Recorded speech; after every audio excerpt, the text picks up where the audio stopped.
Hello friends, ನಾನು ಈ ದಿನ ಸಬ್ಬಸಿಗೆ ಸೊಪ್ಪು, ಮೆಂತ್ಯ ಸೊಪ್ಪು ಮತ್ತು ಸಾಂಬಾರು ಸೊಪ್ಪುಗಳನ್ನು ಹಾಕಿ ಎಗ್ ಬುರ್ಜಿ ಮಾಡ್ತಾಯಿದ್ದೀನಿ ಫ್ರೆಂಡ್ಸ್. ಸೂಪರಾಗಿರುತ್ತೆ ಫ್ರೆಂಡ್ಸ್. ಒಮ್ಮೆ ನೀವು ಮಾಡಿ ಟೇಸ್ಟ್ ನೋಡಿ. ಇದು ಸಬ್ಬಸಿಗೆ ಸೊಪ್ಪು ತಿನ್ನೋದ್ರಿಂದ ತುಂಬ ಒಳ್ಳೆಯದು ನೋಡಿ. ಚೆನ್ನಾಗಿ ತೊಳೆದು ಹಚ್ಚಿಟ್ಟಿದ್ದೀನಿ. ಮತ್ತು ಮೆಂತ್ಯ ಸೊಪ್ಪನ್ನು ಸಹ ಎರಡನ್ನೂ ಈಕ್ವಲಾಗಿ ಹಾಕಿದ್ದೀನಿ. ಮೆಂತ್ಯ ಸೊಪ್ಪು ಸಹ ತೊಳೆದು ಹಚ್ಚಿಟ್ಕೊಂಡಿದ್ದೀನಿ. ಜೊತೆಗೆ ಸಾಂಬಾರು ಸೊಪ್ಪು ಅಂದರೆ ಕೊತ್ತಂಬರಿ ಸೊಪ್ಪು ಹಾಕಿದ್ದೀನಿ.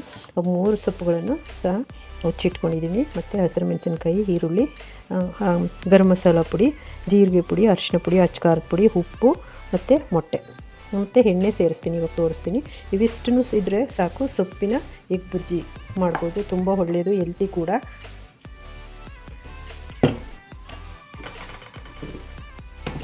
ಹಾಗೆ ನೀವು ಮಾಡಿ. ಇವಾಗ ನಾನು ನೋಡಿ ಫಸ್ಟು ಸೊಪ್ಪುಗಳನ್ನು ಹಾಕ್ತಿದ್ದೀನಿ. ಎಲ್ಲವನ್ನು ಹಾಕ್ಬಿಟ್ಟು ಇಲ್ಲೇ ಬೀಟ್ ಮಾಡಿ ನಂತರ ಸ್ಟವ್ ಮೇಲೆ ಇಡ್ತೀನಿ. ಸಾಂಬಾರು ಸೊಪ್ಪು, ಹಸಿರು ಮೆಣಸಿನ್ಕಾಯಿ ಹಾಕಿದ್ದೀನಿ. ನಂತರ ಗರಂ ಮಸಾಲ ಸೇರಿಸ್ತಾ ಇದ್ದೀನಿ. ನಂತರ ಜೀರಿಗೆ ಪುಡಿ ಸೇರಿಸ್ತಾ ಇದ್ದೀನಿ. ನಂತರ ಅರಿಶಿನ ಪುಡಿ ಸೇರಿಸ್ತಾ ಇದ್ದೀನಿ. ನಂತರ ಅಚ್ಕಾರದ ಪುಡಿ, ಉಪ್ಪು ಸೇರಿಸ್ತಾ ಇದ್ದೀನಿ. ರುಚಿಗೆ ತಕ್ಕಷ್ಟು ಉಪ್ಪು.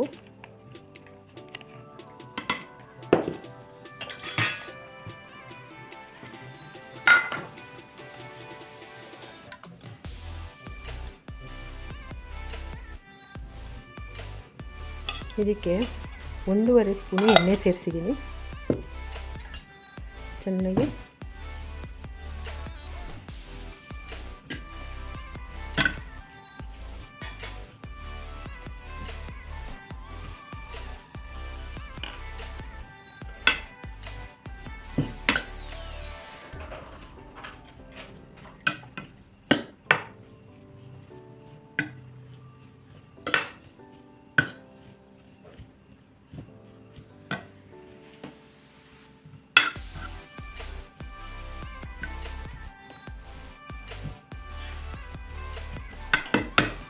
ಇವಾಗ ಇದು ರೆಡಿ ಆಯಿತು.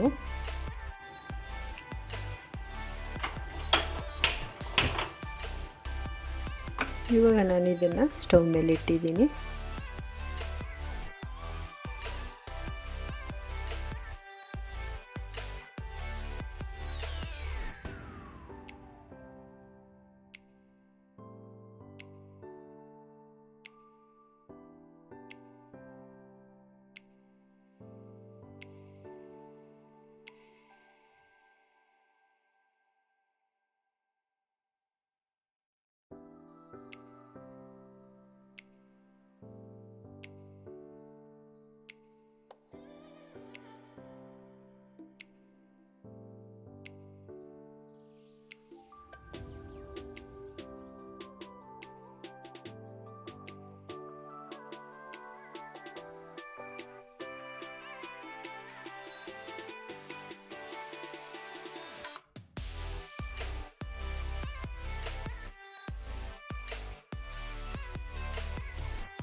ಎರಡು ನಿಮಿಷ ಇದೆ, ಈ ಥರ ಮುಚ್ತೀನಿ.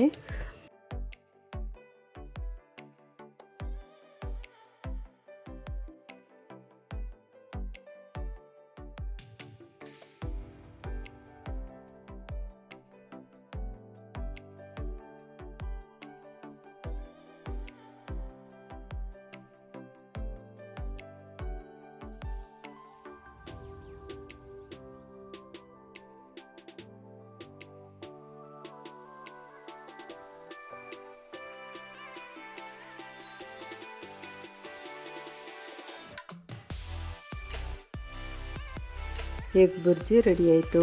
ಮೆಂತ್ಯ ಸೊಪ್ಪು ಮತ್ತು ಸಬ್ಬಸಿಗೆ ಸೊಪ್ಪಿನ ಎಗ್ ಬುರ್ಜಿ ರೆಡಿ ಆಯಿತು. ಹಲೋ ಫ್ರೆಂಡ್ಸ್, ನಾನು ಈ ದಿನ ಮೆಂತ್ಯ ಸೊಪ್ಪು ಮತ್ತು ಸಬ್ಬಸಿಗೆ ಸೊಪ್ಪಿನ ಎಗ್ ಬುರ್ಜಿ ಮಾಡಿದ್ದೀನಿ ಫ್ರೆಂಡ್ಸ್. ಸೂಪರಾಗಿರುತ್ತೆ ಫ್ರೆಂಡ್ಸ್. ಒಮ್ಮೆ ನೀವು ಮಾಡಿ ಟೇಸ್ಟ್ ಮಾಡಿ. ತುಂಬ ಚೆನ್ನಾಗಿರುತ್ತೆ, ಕಹಿ ಇರೋದಿಲ್ಲ. ಬರೀ ಎಲೆಗಳು ಮಾತ್ರ ಹಾಕಿ ಮಾಡಿ. ಕಡ್ಡಿ ಎಲ್ಲ ಹಾಕ್ಬಿಡಿ ಮೆಂತ್ಯ ಸೊಪ್ಪು. ನಮ್ಮ ಮನೇಲಿ ಯಾವಾಗೂ ಮಾಡ್ತಾಯಿರ್ತೀನಿ. ಎಲ್ಲ ಥರ ಸೊಪ್ಪುಗಳದ್ದು ಮಾಡ್ಬೋದು. ಕರಿಬೇವು ಸೊಪ್ಪಲ್ಲಿ ಸಮೇತ ಮಾಡ್ಬೋದು, ಚೆನ್ನಾಗಿ ಬರುತ್ತೆ. ಹಾಗೆ ನೀವು ಸಹ ಮಾಡಿ ಟೇಸ್ಟ್ ನೋಡಿ. ಹಾಗೆ ಫ್ರೆಂಡ್ಸ್ ಲೈಕ್ ಮಾಡಿ, ಶೇರ್ ಮಾಡಿ, ಸಬ್ಸ್ಕ್ರೈಬ್ ಮಾಡಿ, ಕಮೆಂಟ್ಸ್ ಮಾಡಿ, ಸಪೋರ್ಟ್ ಮಾಡಿ ಫ್ರೆಂಡ್ಸ್.